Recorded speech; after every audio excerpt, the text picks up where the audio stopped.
नमस्कार दर्शक पनि यहाँलाई स्वागत छ बिएनए मिडियामा। आज म अमेरिकाको आइडाहो स्टेट अनि ट्विन फल्स सिटीमा रहेको शरणार्थी निकायका एक निर्देशक जेजेसँग शरणार्थीको पछिल्लो अवस्थाको बारेमा कुराकानी गर्न गइरहेको छु र मसँग मलाई अनुवादको लागि अथवा दबासेका लागि साथ दिँदै हुनुहुन्छ समाजसेवी चन्द्र उप्रेती। तपाईहरुलाई म यो जानकारी दिन चाहन्छु।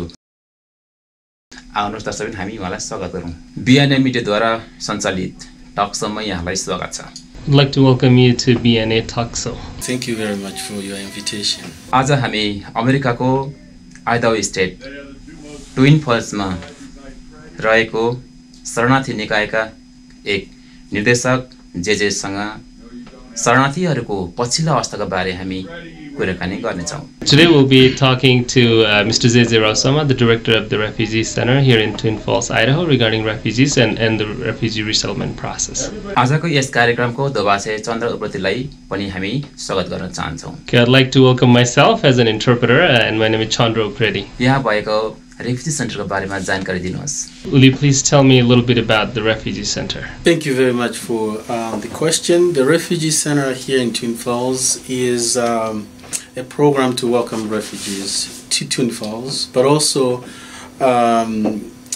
we have a responsibility to help these refugees become economically self-sufficient within a very short period of time. Maximum we have for them to be economically self-sufficient is 8 months, but also we work so hard to help them integrate fully in our community. That's what we do. On top of that, we are a part of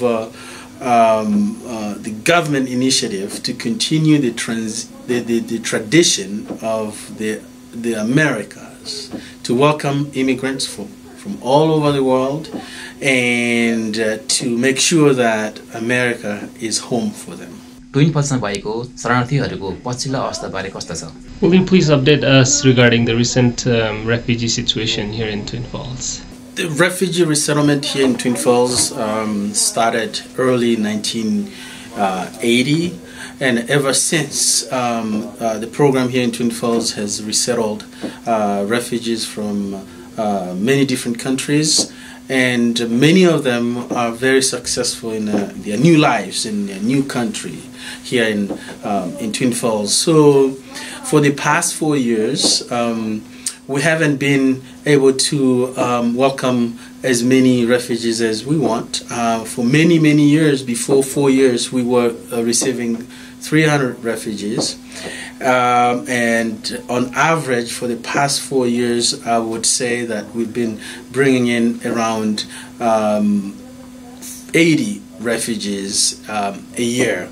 However, now the administration in DC has changed, and we will start receiving many refugees in our area. The plan is to continue receiving 300 refugees every year. That's the number we think that our community would be able to serve and accomplish the refugees' American dreams as fast as possible. So for this year, the new President Biden, has determined that he wants to bring in about 62,000 refugees for this year. As you know, we are in the middle of February now, and the expectation is very high to bring in about 62,000 for this year. The year would end of September, so we have about, I would say, about 8 months left for us to do that.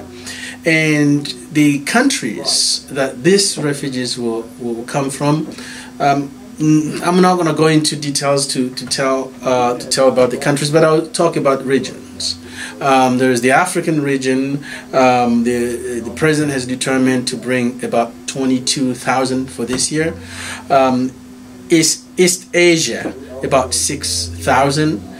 Europe and Central Asia, about 4,000. Latin American, Caribbean, about 5,000. And Near East Asia and South Asia, about 13,000.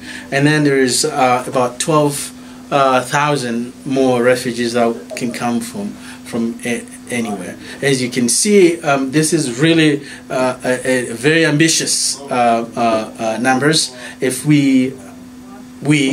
I mean, the country is able to bring in all 62,000 this year, it would be really, really amazing. Yes संस्थाले यहाँ भएका आप्रवासीहरूलाई कस्ता सुविधाहरू उपलब्ध गराउँदैछन्? What kind of services does the center offer to the refugees that have resettled here? The refugees get all services for them to start new life in America. We are the only one refugee resettlement in the area. So we provide all services, starting from welcoming them from the airport, to finding their house, to furnish their house, to provide orientations. There's many things that they need to know as they're starting their new lives in their new country. We provide community orientation. We provide orientation in different areas, such as employment, such as the community, such as cash assistance, how to manage their money. I mean, when you see some of these refugees have been in the refugee camp for more than 10 years, 20 years, 30 years, even more, now without making any money. And we are telling them that they have to be self-sufficient, they have to support themselves. Once we get them a job, then we have to make sure that they understand how to appropriately use the money to benefit their family. So so in that, once the orientation are done, then we provide English language training so that they learn the basics to operate in our community, the basics to operate in the workplace, the basics to talk to their neighbors. But the English we provide is very short, because the goal is to get them a job. As soon as they get a job, then they would focus on being successful at their workplace. And then a part of our employment services is to provide job classes, to teach them about their workplace, to teach them about how to interview for a job, to teach them about anything they need. Twin फल्समा कति देशका आप्रवासीहरू बसिरहेका छन् नाम लिएर भन्नुपर्दा? So will you please name the different countries from where the refugees have been coming to the center? We've resettled refugees from many different countries, but I will talk about refugees that have been coming to Twin Falls the past 10 years. So I'll go back past. If you want me to go before 10 years, then I will do that too. But now let me just focus on the past 10 years. The past 10 years, we received refugees from Burma. We received refugees from Burundi. We received refugees from the Congo. We received refugees from Sudan. We received refugees from Eritrea, and few from Ethiopia. So those are African countries that we have resettled here for the past 10 years. And then there is the Nepalese that we, the Bhutanese, always get confused on this. I know that they are from Bhutan, lived in Nepal for a long time, but because they speak Nepali, then we tend to think that they are Nepalese, but they are Bhutanese that lived in Nepal for many years. And we also have the Iraqis that we resettled here in Twin Falls, the Iranians, the Afghans. And then we had few refugees that came from Pakistan, and maybe one refugee that came from Zimbabwe in Africa. So those are the countries that have been most part resettling for the past 10 years. नयाँ सरकारले फेरि पनि दोस्रो मुलुक पुनर्वासको लागि सुरुवात गर्ने भनेको छ यसको बारेमा जानकारी गराइदिनुस् न. So there have been talks that the new administration might open the resettlement process again. Do you have any more information you'd like to share on that? Yeah, I mean the past administration has never shut down refugee resettlement. What they did was reducing the numbers of approval to come to the U.S. This new administration, the Biden administration, they have revoked all executive orders that was issued by Trump to reduce how many refugees are processed to come to the U.S. So that means Biden is going to increase the numbers of refugees. As I said earlier, this year he has determined that he would bring in 62,000 refugees. Compared to last year, the administration only allowed 11,000 refugees for the entire year. And also what I know about this administration, they also promised that in future years, every year, they will bring in 125,000 refugees. However, in order for all of that to happen, we have to focus on building the capacity of refugee resettlement up. For example, in our state, we used to have 4 resettlement agencies, 3 in Boise and 1 here, and 1 in Boise closed because of reduction of numbers coming in the U.S. So that means I don't know if that agency would reopen that resettlement agency in Boise, and that happened to many other resettlement agencies across the country. So that's one. Second, the capacity of processing these refugees overseas was also reduced to almost none. Now the federal government has to increase the capacity overseas to process more refugees to come, and once that capacity is increased, then we'll start seeing more refugees come in the country. As you know, the process of a refugee to come to the U.S. is a combination of a collaboration of many different government agencies and non-profit organizations. So the capacity of those government agencies was also affected because some of those individuals that were processing cases, they had to be laid off, and now the government has to increase that capacity, hiring more people within the Department of Homeland Security to do security checks, hiring more people in the State Department to help with vetting the refugees overseas. Also, many of the people that were processing cases overseas, they came back to the U.S. And I'll tell you that the majority of those people came back in the U.S. and now they are working for the private sector. So to rehire them back, it would be a long process, or even not. So what I'm thinking it would happen is they would just gonna hire new people, train them. The training would take a long time. So really, if we achieve the 62,000 for this year, for the next eight months, it will be a big achievement. However, this year for me, I'm thinking that it will be just a year of building up the capacity for refugee resettlement, and hopefully next year we will be able to achieve the president's will, the president's determination of 125,000. यदि पुनर्वास प्रक्रिया अगाडि बढायो भने कस्ता प्रकारका रिफ्युजीहरूलाई चाहिँ प्राथमिकता दिनेछ? So if the resettlement process does move along, are there any categories of refugees that will be prioritized than the others? It's too early to predict that. because this is the President of the United States determining, I'm going to bring in this many refugees, and I want these refugees to come in this region of the world.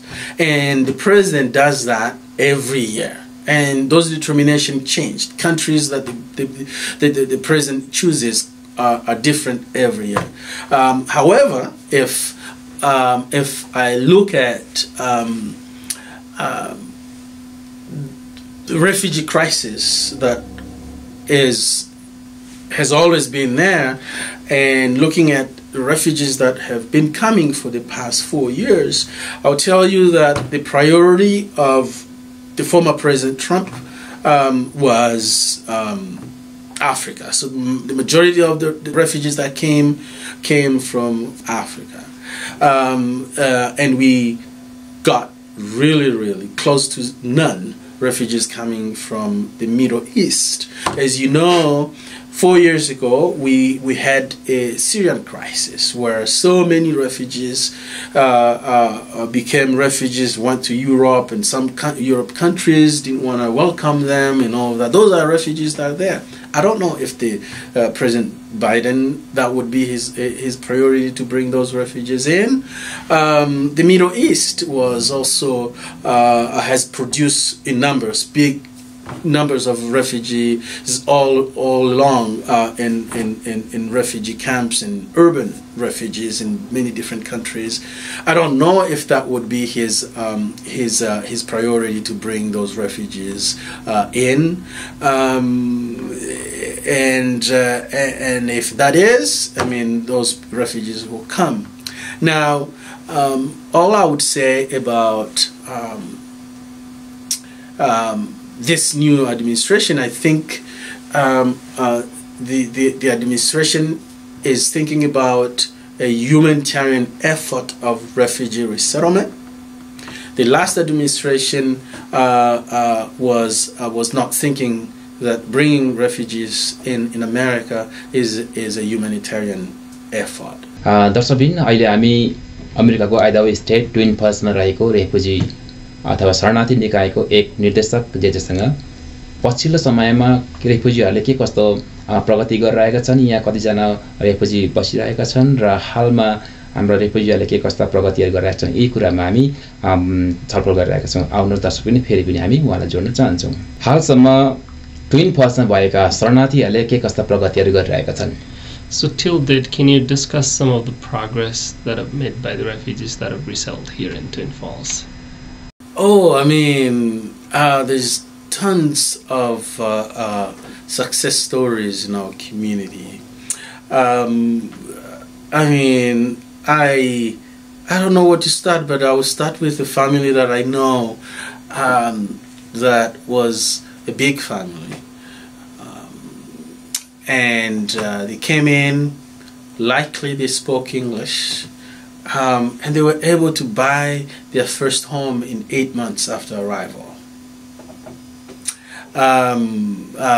As you all know, you cannot buy a house if you don't have your green card yet. Usually it's after a year then you can buy a house. But this family got into a buy to own a house with an agreement with the owner, and then when they got their green cards, then they were able to get a bank loan to pay off the house. But they own the house before they can they can get their green card. That was very amazing. I did also talk about refugees that came to this country here in Twin Falls, and they are able to participate in politics. I know a lady who came as a refugee and served on the school board here in Twin Falls, and I've seen refugees representing CSI in sports. I know a kid who is going to transfer to Utah State next year, but is one of the best performers in track. and his goal, which I believe he's going to get to it. He wants to represent America in the Olympics. I know a refugee who came from Iran who had years of experience teaching, but came in and wanted to teach and was not able to teach. It wasn't hard. It wasn't easy for him. Very difficult. But recently, I've heard that now he's teaching. He's a teacher in one of the school districts in Idaho. I know of many different refugees that are managing other employees in the companies they work for. I mean, there's a lot of accomplishments that I can talk about. But what's important is their contribution in this area, the Machu Valley. Their contribution is amazing. I mean, I'm not even talking about those refugees that own their own businesses, they own restaurants, they own trucking business, transportation. We're not talking about those ones that actually are providing Uber. They're going to Salt Lake City to provide Uber services. They're going to Boise to provide Uber services. Now, what does that mean to our community? It means that they are boosting our economy. They're going to work as Uber drivers in Utah. They get money and they come back with the money home to spend it here in Twin Falls. I've seen many refugees that went and worked for a meat company in Utah, but they let their families live here in Twin Falls. They would go for a week, and every weekend they come back with their check to spend it in our economy. I mean, they are contributing to the growth of our economy. Now, another thing that is important that these refugees bring to us here in Twin Falls is Twin Falls has a growing economy. That means before any business to move to our area, they have to look at, are we going to have enough employees to work for us? I mean, that is the first thing that a business owner would think. And once they realize, oh, we have a refugee program that brings in people on a regular basis, you can find a program that brings in on a regular basis in a small town like this. Then once they find out, oh yeah, we will move there. Now once a business moves here, who benefits? Everybody benefits from that. Now the growing economy is every time the economy is growing or business is growing, you need able bodies, able people to come and get those jobs. Because if you don't have those people, you can't grow your business. You have to have people. Now, दर्शकबिन अहिले हामी कार्यक्रमको अन्तिममा छौं. So we're coming to the end of this. So पछिल्लो समयमा आप्रवासीहरुमा देखिएको समस्या के होला? So recently, what are some of the challenges or some of the problems that are faced by the resettled refugees here in town? The first one is a challenge that everyone is facing. The COVID, the impact of COVID in people's lives. I think now refugees have learned how to live with COVID. At the beginning, everyone was scared, but now I think we all know how to live with COVID and continue that way. One thing that I know that refugees are people that are social people. In the refugee camps, the only thing they have is socialize with one another. Someone will wake up every day in the morning, they bath, they dress nice, and they go to a location in the refugee camp to talk, to socialize. Now, the COVID tells us that you need to social distance. You are not allowed to visit your friends, and that is the hardest thing that the refugees faced. But also I know that because of the resiliency that they came with, they were able to to survive, to put the fear aside and just be. So that's one thing that I think impacted is COVID. However, COVID did not impact many of our refugees financially, because we are lucky to live in an area where it's food manufacturing. Food manufacturing did not lay off people. यदि कुनै पनि शरणार्थीहरूले राम्रा प्रगतिहरू गरे भने refugee सेन्टरबाट चाहिँ सम्मान हुन्छ कि हुँदैन? So if some of the resettled refugees do something that are really exemplary, or is there some kind of recognition they would receive from the refugee center? The goal is for all the refugees to be excellent in everything they do, because it's a chance they get one time and not two times. So the expectation of the refugee center is any refugee that is resettled here to go out there and be the best. So if someone goes out there and becomes the best, for us it's normal. We are actually shocked when a refugee is given an opportunity and they go there and they become the worst people you can find. That is where I feel so broken, because you're given an opportunity. And I'll tell you this, for people that are very religious, any religion that you're there, you're in a refugee camp in a situation when you start your process of coming to America. I tell you, maybe 95 of the people go there and pray.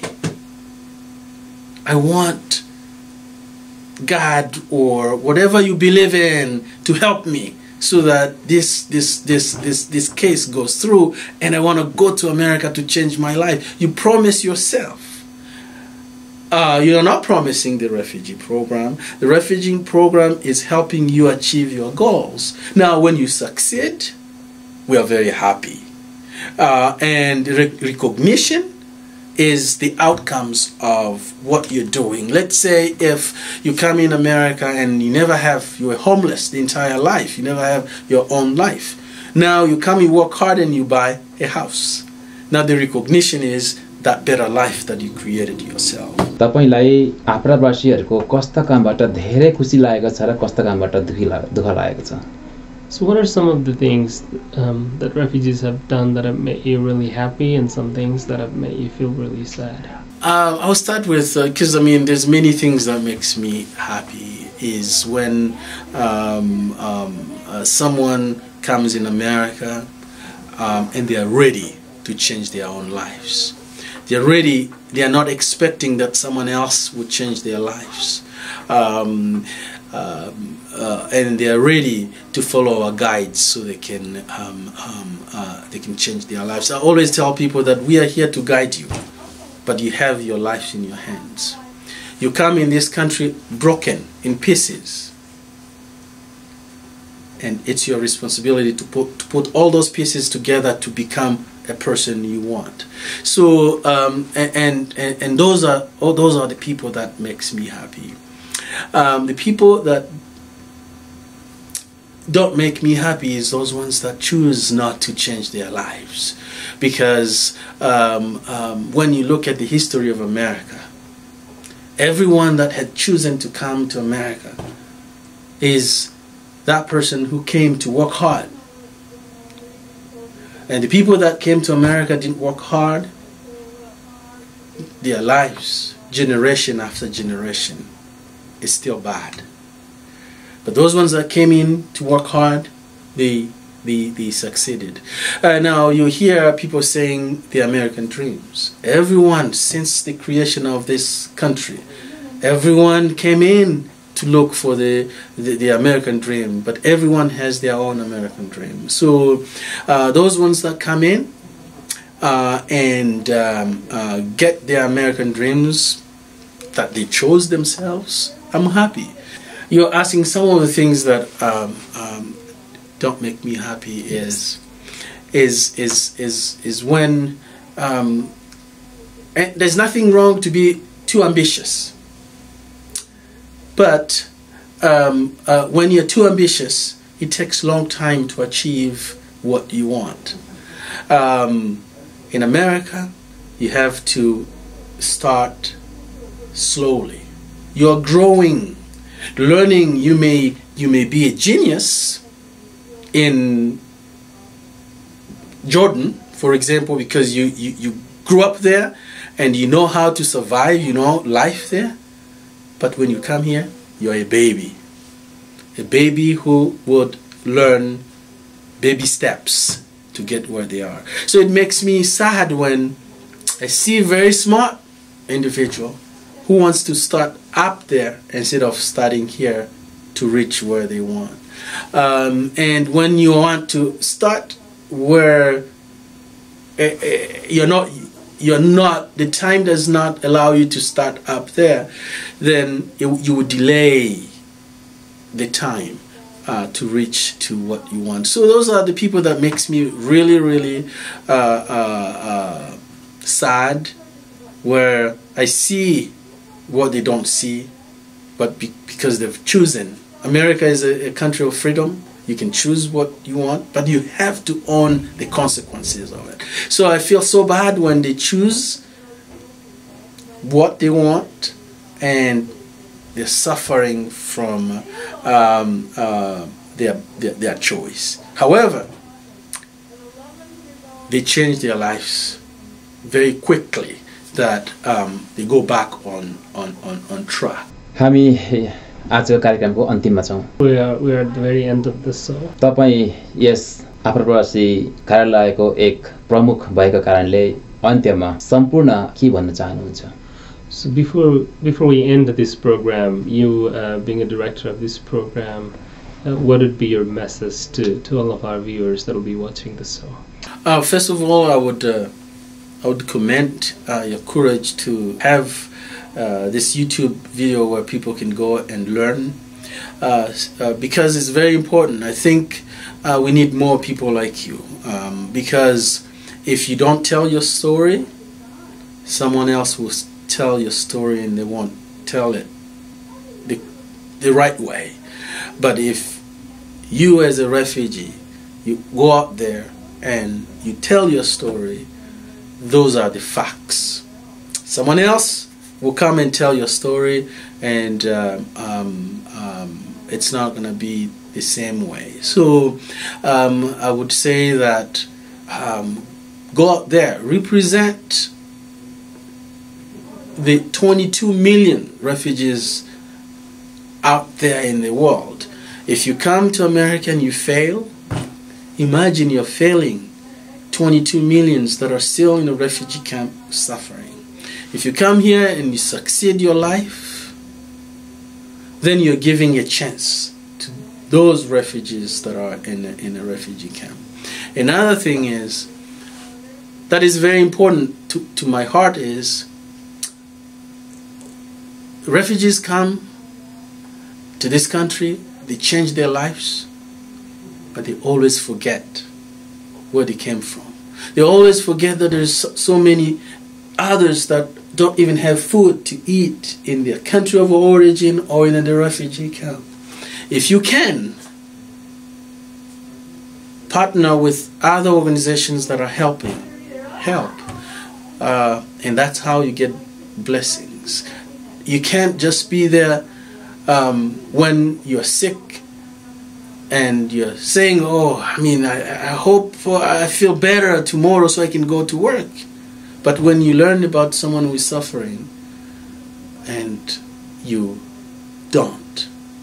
And the reason I'm saying this is because the past 4 years, refugee resettlement went through a tough time when money that is going to refugee resettlement was reduced.